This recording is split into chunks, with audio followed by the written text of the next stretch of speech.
J'ai une question à vous poser, une vraie question. Si demain je vous donne 2000 euros, vous en faites quoi? Vous achetez un nouvel appareil photo? Un 70-200? Un 24-70? Le dernier boîtier qui vient de sortir? Ou alors vous achetez un drone? Je pense que la majorité des photographes choisiraient un nouvel objectif ou un nouveau boîtier et je les comprends. Pendant longtemps, j'aurais fait exactement la même chose parce qu'on nous répète souvent que pour progresser, il faut un meilleur appareil, un meilleur objectif ou du matériel plus performant. Mais avec le temps, je me suis rendu compte d'une chose. Le matériel, il fait pas forcément évoluer votre activité, mais ce qui l'a fait vraiment évoluer, c'est la valeur que vous apportez à vos clients. Aujourd'hui, je pense sincèrement que devenir télépilote de drone, c'est probablement l'une des meilleures décisions qu'un photographe peut prendre. Mais attention, je suis pas du tout en train de vous dire qu'un drone, il va vous rendre meilleur photographe. Et je suis pas non plus en train de vous dire qu'il va vous faire gagner de l'argent du jour au lendemain. C'est pas du tout une recette miracle. En revanche, il peut complètement changer la façon dont vos clients vont percevoir votre travail et ça change beaucoup de choses. Alors aujourd'hui, j'aimerais vous expliquer pourquoi je considère le drone bien plus qu'un simple appareil volant. Pour moi, c'est un véritable outil de développement. Et si vous êtes photographe, vidéaste, créateur de contenu, je pense que cette vidéo est vraiment faite pour vous et ça va vous donner une autre vision du métier. Avant de commencer, laissez-moi vous raconter quelque chose. Quand j'ai acheté mon premier drone, j'avais exactement la même idée que tout le monde. Faire des belles images, des couchers de soleil, des paysages, des vidéos qui donnent envie de voyager. Bref, je pensais acheter un nouvel appareil pour être créatif, mais quelques semaines plus tard, je l'ai emmené sur une prestation et c'est là que j'ai compris que je m'étais complètement trompé. Parce que le drone n'a pas simplement amélioré mes images, il a amélioré ma prestation. Et là, il y a une énorme différence entre les deux. Une belle photo, beaucoup de photographes savent la faire.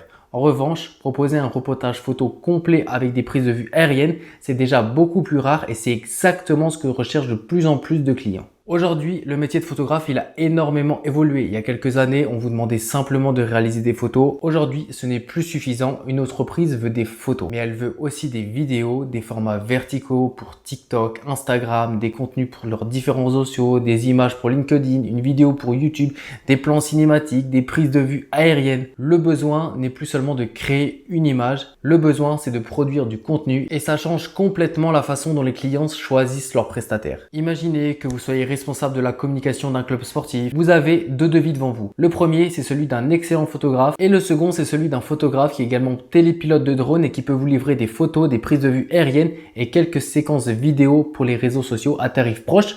Lequel vous choisissez? Je pense que la réponse elle est assez évidente et c'est pas du tout parce que le second est un meilleur photographe, mais parce qu'il répond à davantage de besoins et c'est exactement ça, la valeur ajoutée. Il y a une phrase que j'aimerais vraiment que vous reteniez pendant toute cette vidéo. Le drone ne remplace pas votre appareil photo. Il augmente la valeur de ce que vous êtes capable de proposer. Et cette nuance est extrêmement importante parce que le véritable produit que vous vendez à vos clients, ce n'est pas du tout un drone. C'est pas non plus une photo. C'est même pas une vidéo. Ce que vous vendez, c'est une solution. Vous aidez un club à mettre en valeur son événement. Vous aidez une marque à raconter une histoire. Et parfois, la meilleure façon de raconter cette histoire, justement, c'est de prendre de la hauteur et c'est exactement ce que permettent les prises de vue aériennes et c'est là que le métier de télépilote prend tout son sens. Et maintenant, parlons du sujet qui intéresse beaucoup de monde. Est-ce qu'un drone peut réellement être rentable? Est-ce que investir plusieurs centaines, voire plusieurs milliers d'euros dans du matériel peut vraiment avoir un intérêt professionnel? Et surtout, est-ce qu'un drone peut vous permettre de gagner davantage avec votre activité?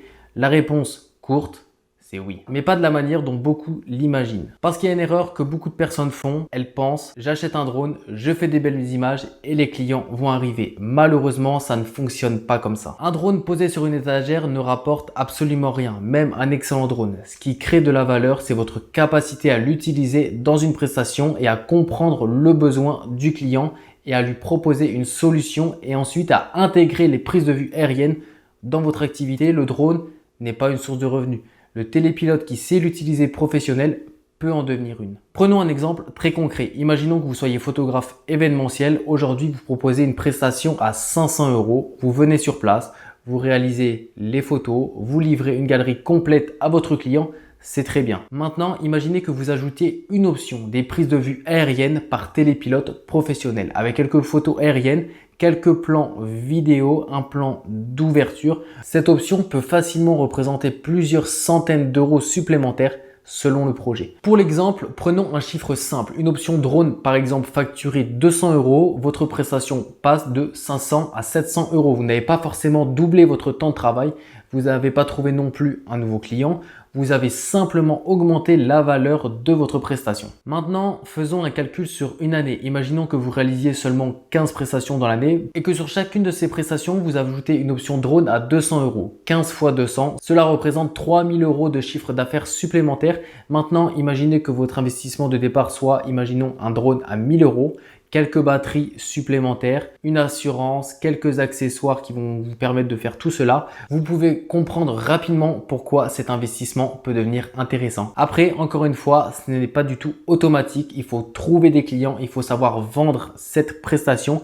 Il faut produire également des images de qualité, mais la possibilité, elle existe. Il y a quelque chose d'encore plus intéressant, le drone ne permet pas seulement d'augmenter le prix de vos prestations actuelles, il peut aussi vous ouvrir de nouveaux marchés parce que certaines personnes ne recherchent pas forcément qu'un photographe, elles recherchent un télépilote. Et du coup, ça change complètement votre positionnement. Prenons encore une fois un exemple, une entreprise construit un nouveau bâtiment.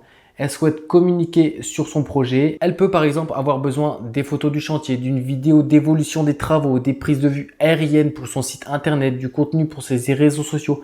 Si vous êtes uniquement photographe, vous répondez à seulement une partie du besoin. Si vous êtes photographe et télépilote, vous pouvez répondre à l'ensemble de la demande et c'est exactement ça qui vous rend beaucoup plus intéressant. C'est aussi valable dans le sport, c'est un domaine que je connais particulièrement bien. Par exemple, prenons un événement automobile, un photographe il va capturer tout ce qui est au sol, les voitures, les pilotes, les dépassements, l'action. Mais une prise de vue aérienne, elle va montrer le circuit entier, les infrastructures, les tribunes, l'ambiance générale, elle raconte une autre histoire. Et pour un ordinateur, cette vision globale, elle a énormément de valeur parce qu'elle ne vend pas uniquement une course, il vend une expérience. Autre point très important, le nombre de photographes, il augmente chaque année, mais le nombre de photographes capables de proposer une prestation complète avec des prises de vue aériennes, ça reste beaucoup plus limité et c'est ici que se crée une opportunité.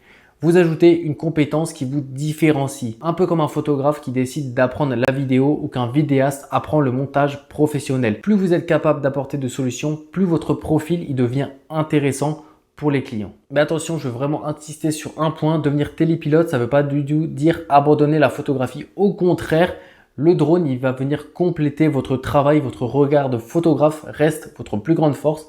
Parce qu'un drone, ça peut voler, mais il ne peut pas raconter une histoire tout seul. Il ne peut pas choisir le bon moment, le bon mouvement, le bon cadrage ou encore la bonne lumière. Et ça, c'est votre travail. Donc, si vous êtes photographe aujourd'hui, la vraie question n'est peut-être pas est-ce que j'ai besoin d'un drone? Mais la vraie question, ça va plutôt être est-ce que le fait de savoir proposer des prises de vue aériennes peut apporter plus de valeur à mes clients? Et dans énormément de domaines, la réponse, c'est oui. Contrairement à ce que beaucoup pensent, le drone ne sert pas uniquement à filmer des paysages, il existe une multitude d'opportunités et de métiers autour de cette compétence. Maintenant, il y a une question importante, dans quel domaine un télépilote peut réellement travailler? Parce qu'encore aujourd'hui, beaucoup de personnes associent le drone uniquement aux paysages, les belles montagnes, les couchers de soleil, les voyages. Mais c'est vrai que le drone est excellent pour ça, mais professionnellement, ce n'est qu'une toute petite partie de son potentiel. Un drone, ça peut être utilisé dans énormément de facteurs différents et c'est justement ce qui rend cette compétence intéressante. Je vais commencer par un domaine que je connais particulièrement bien, le sport. Quand on couvre un événement sportif, notre objectif c'est de raconter une histoire. Une photo peut capturer un moment précis, une action, une émotion. Une prise de vue aérienne, elle apporte quelque chose de complètement différent. Elle donne le contexte, elle montre l'ampleur de l'événement, elle permet aux spectateurs de comprendre l'événement dans son ensemble. Prenons un match de football. Un photographe en bord du terrain, il va capturer les joueurs, les buts, les duels, les célébrations. Mais un télépilote, il va montrer l'environnement autour du stade dans sa globalité et ça, c'est une autre manière de raconter l'événement. Dans les sports mécaniques, c'est encore plus évident. On en a un petit peu parlé tout à l'heure, mais prenons un exemple, une course automobile. Une photo au sol, elle va montrer en action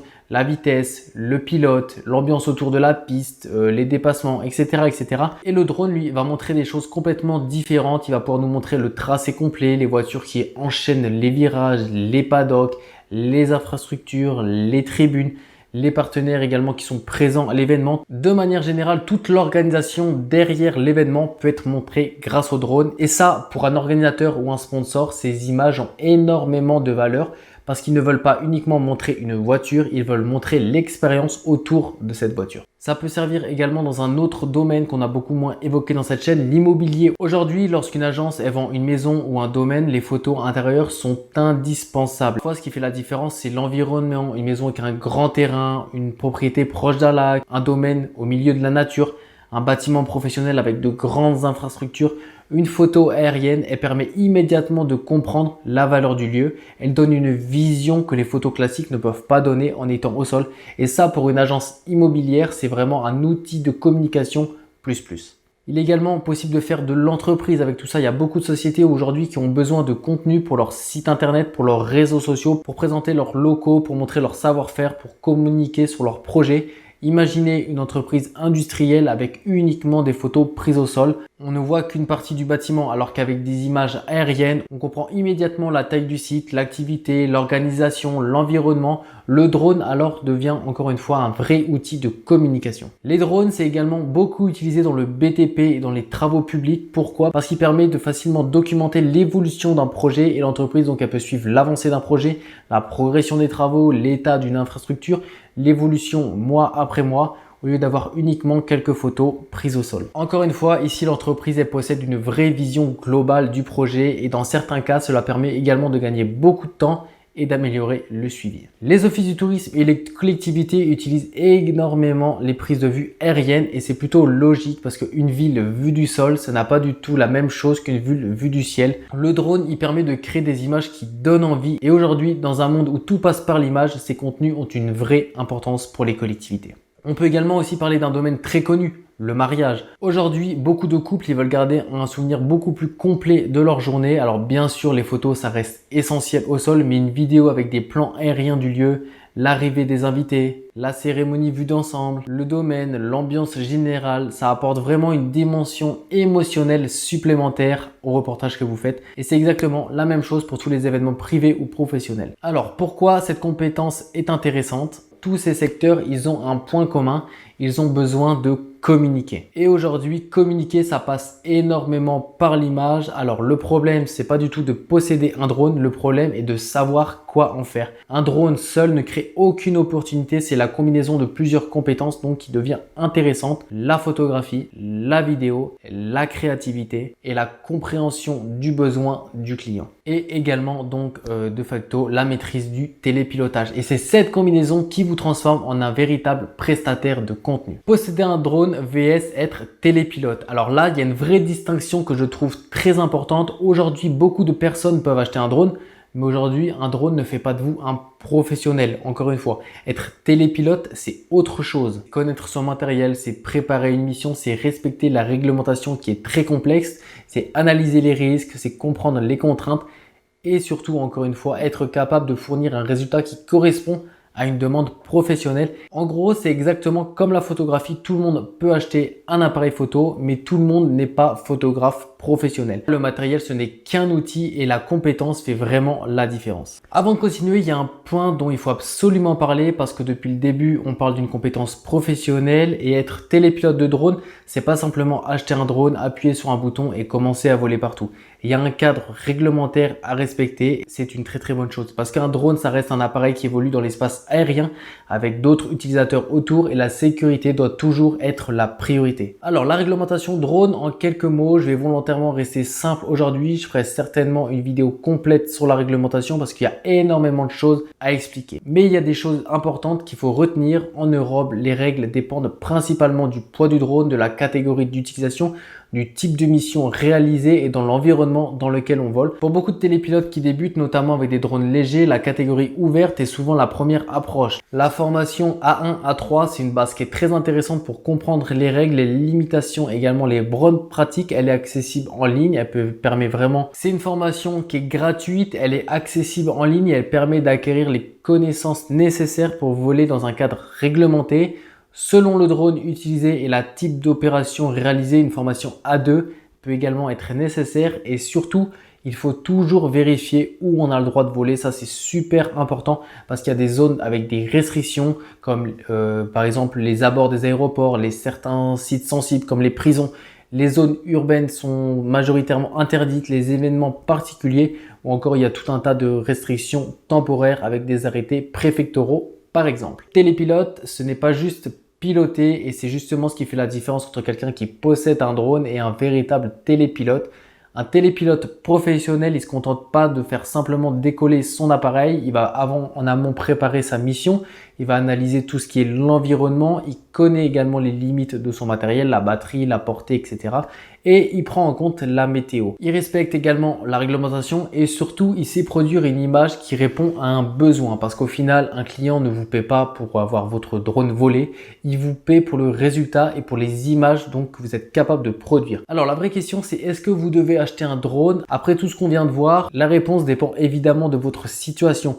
Si vous êtes photographe uniquement pour les loisirs, ce n'est peut-être pas indispensable, sauf si vous ressentez le besoin d'acheter un drone et l'envie d'acheter un drone. Mais si vous développez une activité professionnelle dans l'image, pas forcément parce qu'aujourd'hui le drone est à la mode, mais parce qu'il répond à une vraie demande. Les clients, ils veulent de plus en plus de contenu, ils veulent des images qui sont différentes, ils veulent raconter leur histoire de plusieurs façons et être télépilote capable de produire ces images, ça apporte, je pense, une vraie valeur à votre travail. Le drone n'est pas une machine à argent. Je voudrais simplement terminer sur un point assez important quand même. On voit parfois des vidéos qui présentent le drone comme une machine à gagner de l'argent, comme si acheter un drone, ça suffisait pour trouver des clients, alors que pas du tout. La réalité est très différente. Un drone n'est pas une machine à cash, c'est un outil qui, entre deux bonnes mains, peut devenir extrêmement puissant, c'est vrai. Mais encore une fois, ce qui crée de la valeur, c'est pas le drone, c'est vraiment la personne derrière. C'est votre regard de photographe, c'est votre créativité, c'est votre